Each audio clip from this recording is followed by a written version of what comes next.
Welcome to the CascadiaSports.net Seahawks post-game report. Amaze Vida Mare. It's warm out here and it's a feel-good day. That is, the Seahawks beat the Arizona Cardinals 19-9. And, this was the game that they had been looking for. Pete Carroll and Clint Hurts on the defensive side. They record 6 sacks.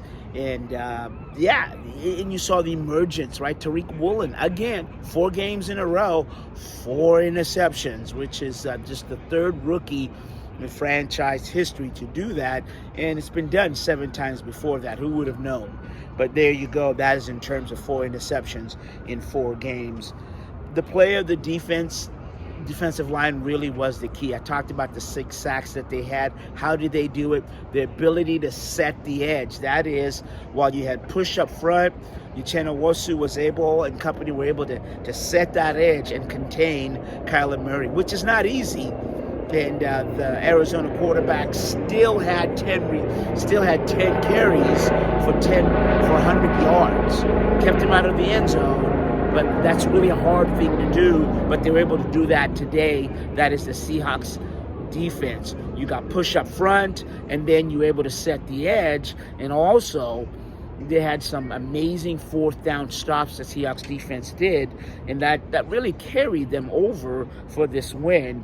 And now as far as the offense, what we saw was the emergence of Ken Walker, rookie Ken Walker today. Now, he played a little bit last week when he spelled in Rashad Penny, but he talked about this, Ken Walker did in the post-game press conference, and he said it really is a different type of rhythm when you know you're the starter.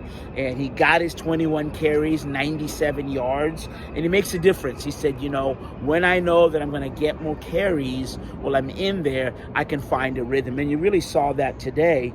And then Geno Smith, he beat himself up in the post-game press conference saying that, that I have to play better and this wasn't his best game. Numbers, he was 20 of 31 for 197 yards and no touchdowns, but he was sacked 5 times for 37 yards.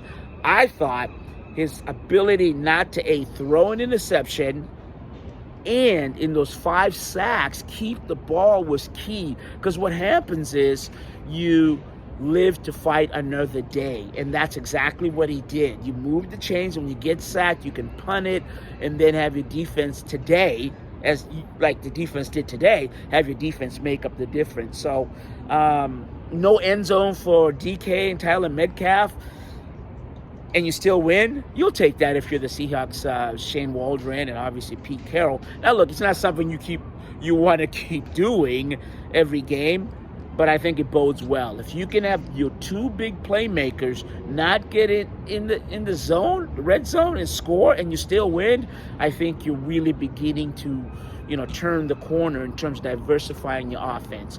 I'm really surprised. I can't wait to see what they dial up next week, because none of the tight ends got in the end zone as well. So this just showing the Seahawks offense is really beginning to kind of diversify.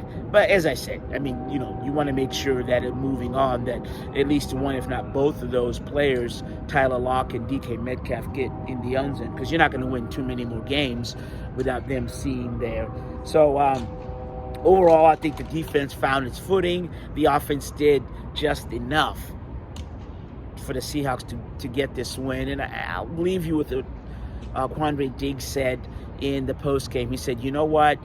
You got to start stacking wins. This is a good win, but you don't want to be one of those teams that wins, loses. So, again, the Seahawks did what they had to do to win. Defense shows up. The question I'll leave you with is, can they stack the wins? That's courtesy of Quandre Diggs. So for the CascadiaSports.net post-game report, I'm Vida Mara, Seattle 19, Arizona 9.